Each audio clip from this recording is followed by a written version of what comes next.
Let me tell you a weird but very true fact about leadership. You are almost certainly going to fail, and probably badly.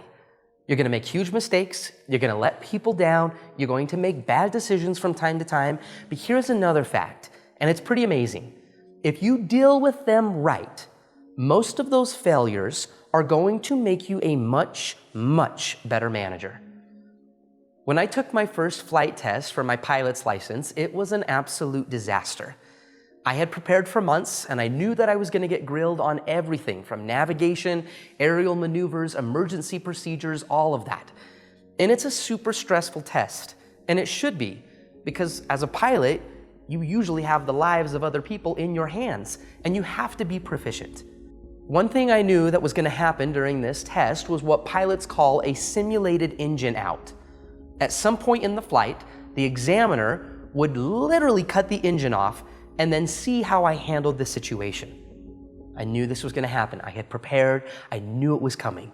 But in the middle of our flight, when he actually did lean over and pull the engine, I did all the wrong things. You see, if you lose your engine in an airplane, the first thing you're supposed to do is look at your speed and your altitude and determine how far you can go to get to a destination to land the plane safely. But I got so fixed on the idea that I had to make it back to the airport. So I started to turn the plane around. But guess what happened? When you turn a plane, you lose speed and you lose altitude fast. Right away, it became very clear we were in a dangerous situation.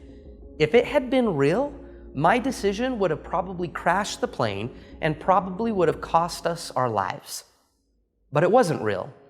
And my examiner pushed the engine back on, pulled the throttle, and adjusted the fuel mixture to get us back to where we needed to be.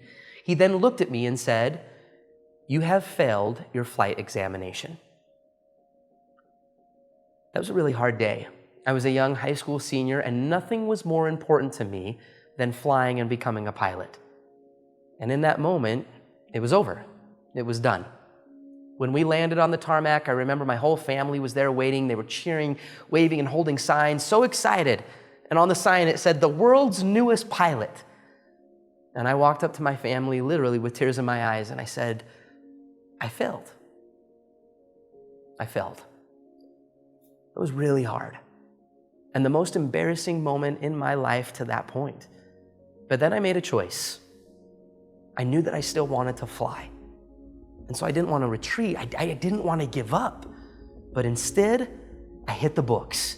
I read everything that you could read about procedures, engine outs, what to do in that difficult situation. Then I went back to the flight instructor, and then I practiced with him. And I practiced more and more and more. We went over simulated engine outs again and again and again. And I got to the point where I knew backwards and forwards what to do when the engine seizes. I knew it better than anything else in my whole flight history. And when I was ready, I went up with that examiner again, and again, he pulled the engine. But this time, I knew exactly what to do. I knew it like body memory. I passed with flying colors, and I got my wings. I was so happy. I went flying every chance that I got. I took my friends up, I took my family up. And then one day, just 2 weeks after I got my license, I went up with one of my best friends. And we got in the air and everything was going great, and we were just minutes into the flight when something went completely wrong. The fuel mixture was off and there wasn't enough gas getting to the engine, and suddenly it ceased. The prop went to a complete stop.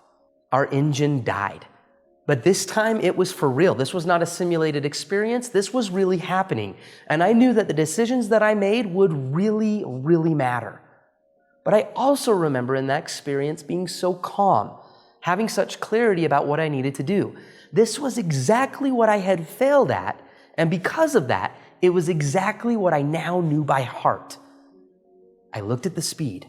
I looked at my altitude. I did the calculations.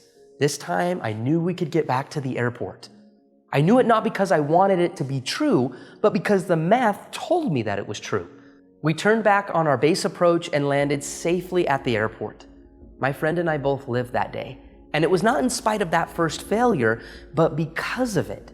If I had got lucky and passed that first test, I would not have been proficient enough to land us safely when it really mattered.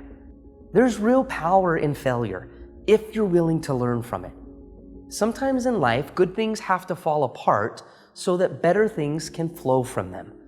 Mentorship is no different, and as a manager, you will make mistakes. It's a long journey, and it's full of so many small victories and just as many moments of defeat and embarrassment. But each one of those failures is an opportunity to learn and to create a win down the road. That's the incredible thing about this. If you stay teachable, if you accept what happened, study your mistakes, and then don't blame others, the failure then becomes part of the success. In fact, it is critical to that success. The trick, of course, is to remember those lessons. And that's why so many leaders just keep failing and failing and failing. In fact, you have to go beyond just remembering them and instead actually cement them into your character to the point that they affect your everyday living on a permanent level. You have to learn from the failure by turning those lessons into habit.